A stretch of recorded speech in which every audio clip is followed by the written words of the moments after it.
jours, les offices de tourisme et les syndicats d'initiative ouvrent leurs portes à une grande diversité de publics. Chaque client est unique et demande une personnalisation de l'accueil et de la recherche d'informations. Alors que l'adaptation au client est le propre des métiers d'accueil, les besoins de certains publics ne sont pas toujours pris en compte. Le monde du handicap a été ignoré, on peut dire exclu en fait du tourisme. Et nous avons un travail très important à faire auprès de tous les acteurs du tourisme. Et nous-mêmes, nous devons montrer l'exemple, c'est évident. Faciliter et valoriser la mise en accessibilité des offres touristiques, tel est le but du label Tourisme et Handicap. Ce label concerne les 4 types de handicap: le moteur, le visuel, l'auditif et le mental. Dans le cadre du label, la grille spécifique aux offices du tourisme nous a amené à nous interroger sur les outils, sur la formation du personnel des offices de tourisme et sur le recensement de l'offre touristique adaptée. Ce travail a été mené en grande partie avec l'aide du CDT 45 et de l'UDOTSI 45, ce qui nous a permis de mettre en route la labellisation des offices de tourisme de la région Centre. Nous, notre mission, c'est de conseiller, d'informer, de sensibiliser les porteurs de projets en les accompagnant dans la mise en accessibilité de leur structure. Sur le département, on a entendu parler du label Tourisme Handicap. On s'y est intéressé. On a demandé au CDT quelle démarche il fallait faire. Il fallait déjà commencer à envoyer une personne pour qu'elle soit référente et qu'elle soit un petit peu formée aux handicaps. La formation Tourisme et Handicap, elle a d'abord comme objectif premier de faire remarquer qu'un client handicapé, c'est un client comme un autre. Donc c'est la première chose. L'autre, c'est toute la peur que nous avons par rapport à la différence, d'essayer de comprendre qu'on côtoie tout un tas de gens qui ont des différences et que le handicap, finalement, c'est une différence comme une autre. Ça a été une formation très enrichissante parce qu'on est loin de connaître tous les handicaps, on est loin de connaître les systèmes adaptés pour l'accueil, quelle que soit la déficience. Et la formation Tourisme Handicap que l'on a reçue nous permet d'effacer les craintes, d'estomper les angoisses qu'on peut avoir pour accueillir ce type de clientèle. Et elle nous les fait voir différemment et appréhender l'accueil différemment. Suite à ma formation, j'ai donc fait un résumé que j'ai transmis à ma collègue et puis ainsi qu'à ma directrice, parce que je peux aussi ne pas être là, donc toute personne travaillant en office doit être informée de ce qui a été mis en place et puis surtout de ce que j'ai appris qui était très intéressant.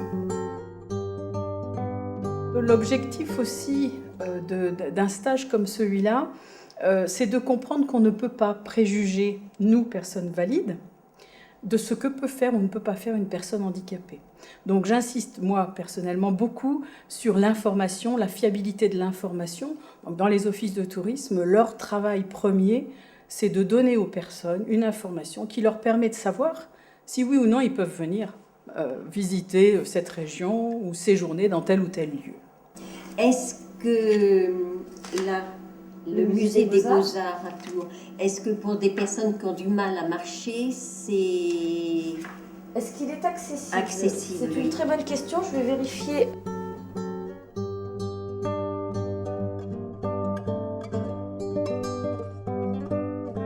Donc je vais vérifier.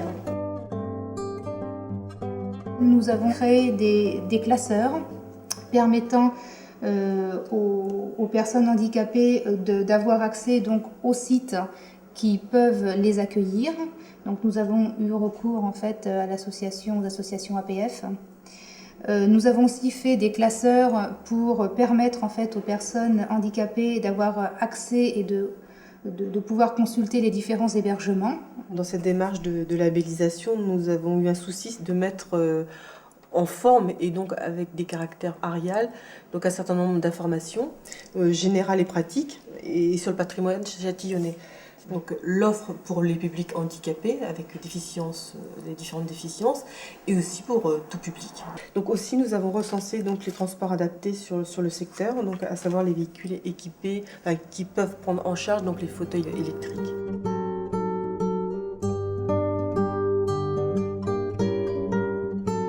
Un diagnostic d'accessibilité permet de prévoir les aménagements nécessaires.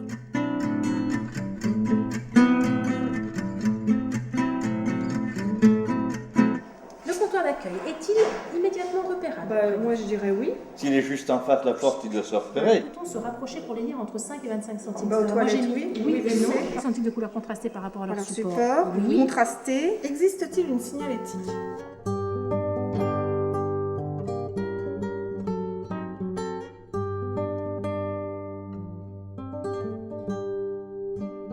Les aménagements pour une meilleure accessibilité bénéficient à tous les publics. Ils facilitent l'orientation, la circulation, le repos au sein de l'office.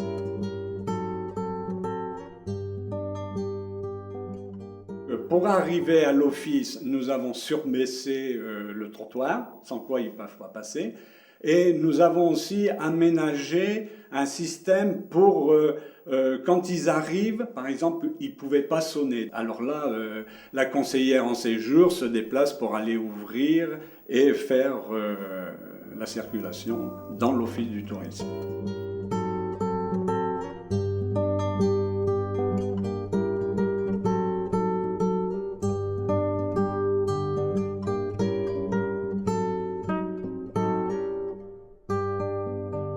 La chose première à faire, c'est de bien connaître le handicap de la personne. Et une fois qu'on a saisi cette problématique-là, on va pouvoir lui proposer des activités ou des choses à faire en fonction de ce handicap. Donc en général, il faut déjà trouver un local accessible. Mais aussi, ça peut être des visites, même à l'extérieur, des parcs ou des choses comme ça. Avoir l'information. Avoir des présentoirs beaucoup plus aménagés, puis que les documents qu'on veut ne soient pas au 4e étage du présentoir. Puis il fait à l'accueil et puis il fait comme tout le monde. Vous pourriez avoir un renseignement, s'il vous plaît? Mais bien sûr, si vous voulez, on va aller se mettre là-bas, on sera plus à l'aise pour que je vous montre. Ce serait bien que les guichets que les personnes ont soient à notre hauteur et puis qu'ils puissent nous voir, quoi. C'est incroyable parce qu'au moins on voit la personne. Et puis la personne nous voit tel comme on est. Et je voulais savoir, est-ce que vous avez par exemple, des cinémas ou des restaurants accessibles pour les personnes? Alors oui, en fait, ici nous avons un document donc, sur tout ce qui est accessible pour les personnes en situation de handicap. Donc ça, c'est une liste de sites labellisés. Ça ne veut pas dire que d'autres sites ne sont pas accessibles, mais c'est quand même un critère de fiabilité. Par exemple, si vous recherchez un restaurant à Bourges, il y en a un en plein centre-ville qui est en face de l'office de tourisme, pas très loin des sites touristiques comme notamment la cathédrale, où vous pouvez accéder aussi par un plan incliné. Donc ce restaurant est labellisé tourisme et handicap pour le handicap moteur, donc vous pouvez vous y rendre sans aucun souci. Voilà, donc nous allons regarder ensemble ce qui peut correspondre à votre demande. Nous avons sur Vierzon donc un garage qui fait la location de véhicules adaptés. Quand je suis seule, bon, forcément ils sont obligés de s'adresser à moi. Donc, mais après c'est fait avec plus ou moins de gêne et plus ou moins d'assurance. Donc ça peut déstabiliser des deux côtés. Quand on accueille effectivement dans un office de tourisme, la personne vient pour un renseignement, donc ça reste un moment très court. Donc c'est très difficile aussi bien pour l'hôtesse que pour la personne en situation de handicap d'arriver à se comprendre sans qu'il y ait de malaise, aussi bien, enfin des deux côtés. Et c'est vrai que quand je suis accompagnée, on regarde plus souvent la personne qui est à côté de moi. Voilà. Alors que c'est moi qui viens chercher le renseignement.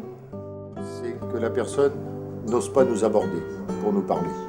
Voilà, c'est notre grande angoisse. Parce qu'on n'aborde pas un aveugle comme ça, quand il arrive tout seul. Bon ben, je viens tous les samedis matins pour avoir des renseignements ce qui va se passer dans la semaine. Les personnes qui m'accueillent sont très gentilles, serviables.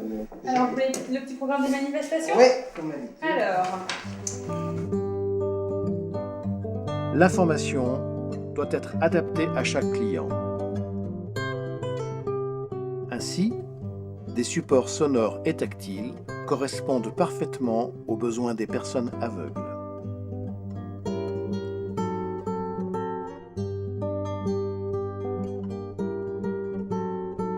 Rien que sur la main, on arrive plus à se diriger que tu tournes à droite, à gauche, c'est pas évident. Parce que là, avec la main, hop, faites comme ça, on sait qu'il tourne à droite. Donc on traverse ce pont-là? Tout à fait. D'accord, et la Loire est là? La Loire est en bleu foncé, un joli bleu.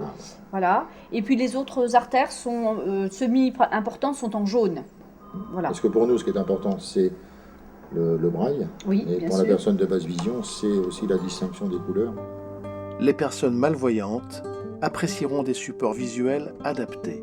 J'ai fait agrandir un plan qui permet à la personne en déficience visuelle de pouvoir le suivre, avec également la traduction de tous les points qu'elle peut voir. Je visite tous les châteaux, les musées, moi-même, tout seul. Je regarde une carte 2-3 jours à l'avance et puis après, j'y vais moi-même avec ma voiture. Elle couvre bien pour visiter les illuminations du château. Le spectacle nocturne, Ouais. alors c'est gratuit pour vous, mais il faut bien apporter votre carte et ça c'est valable pour la visite de jour, mais également pour le spectacle nocturne. D'accord. Je mets un certain temps à tout comprendre. On a classé nos documents par thème, ce qui nous a permis de mettre des étiquettes avec le nom des thèmes et de mettre des pictogrammes de façon à ce que ce soit plus simple de comprendre tout de suite de quoi il s'agit. Quand nous recevons des personnes qui sont déficientes mentales, nous adaptons notre langage en essayant d'avoir des termes clairs, des mots simples pour faciliter la compréhension. Alors là, nous sommes ici, à l'Office du tourisme. D'accord. Vous allez ressortir et retrouver la rue qui passe devant et prendre sur votre droite. Vous allez passer le bureau de poste sur votre droite et continuer toujours. Là, on est à l'Office de tourisme. Oui. On vient là, on a passé devant la poste. Et puis là, le panneau, tu vois, il est là à 50 mètres du château.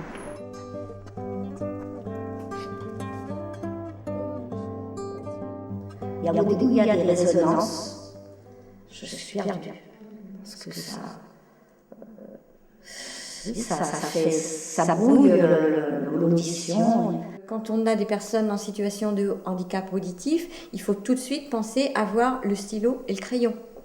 Ça, il faut que ça devienne un réflexe. Et si on l'a, eh bien, la conversation et l'accueil est beaucoup plus facilité. Au-delà des bons réflexes, un équipement adapté et un personnel formé garantissent un accueil optimal. La formation en langue des signes, ça fait à peu près, on va dire, 2 ans et demi que j'ai eu l'idée. Au moment où j'ai fait un BTS tourisme et que je passais ma carte de guide interprète de la région centre. Donc pourquoi la langue des signes? Tout simplement parce que c'est une langue qui est peu pratiquée, peu développée et donc un domaine porteur pour le tourisme et également pour moi côté soit professionnel mais également personnel. On va participer là au mois de mars à la langue des signes parce que ça c'est quelque chose qui nous manque. On va pas être à même de tenir un dialogue, mais on pourra au moins dire bonjour, quelques mots d'accueil et ça c'est aussi important. Donc nous sommes ici au numéro 31. Je m'excuserai, est-ce que vous pouvez parler un tout petit peu plus fort ou bien me regarder parce que j'ai des problèmes auditifs et là je suis obligée de lire sur vos lèvres. À ce moment-là, je vais vous chercher un appareil qui va vous permettre d'écouter plus facilement. Vous permettez? Voilà. Est-ce que vous m'entendez mieux? Ah, je vous entends. D'accord. Je vous entends. Alors, il est prévu ce système aussi bien pour les personnes équipées du système T, c'est-à-dire les personnes qui sont appareillées, que pour les personnes qui ont une déficience auditive mais qui ne sont pas appareillées. L'avantage de ce système, c'est qu'il est mobile, qu'il permet également aux personnes de pouvoir se déplacer dans l'office de tourisme, de pouvoir écouter la vidéo dans le hall d'accueil. À son origine, la cité s'appelle Brivodorum. Donc je suis appareillée depuis 8 ans. Ça m'apporte du bien malgré tout parce que quand je peux un peu entendre mon environnement. Par contre, je n'entends pas les bruits qui viennent derrière moi. J'ai 2 réglages, donc un pour écouter la télévision, mais j'ai toujours énormément de difficultés à suivre les films à la télévision. Et là, par contre, avec cet appareil, ça a été merveilleux. J'ai bien suivi, j'ai bien entendu, j'ai bien fait la connaissance de Briard. Bonjour madame. Bonjour monsieur. Je suis touriste dans le coin et je voudrais visiter Châtillon, oui, tout ce qu'il y a à visiter. Oui, bien sûr. Ah, nous avons un système d'aide à l'audition, monsieur. Et donc, si je puis me permettre, vous pouvez prendre le combiné et je vais vous parler. Bien évidemment, la mise en place d'équipements d'accessibilité demande une recherche de financement.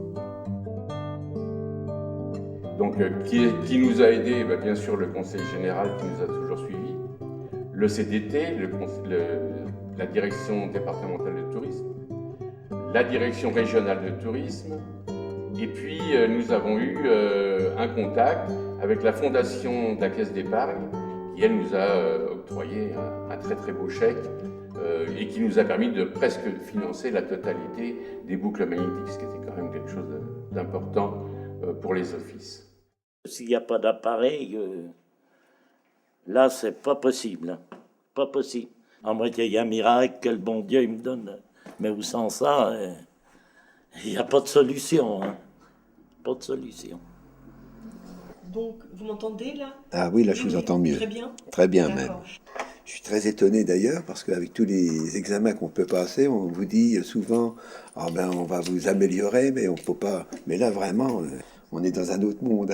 On retrouve nos oreilles d'autrefois.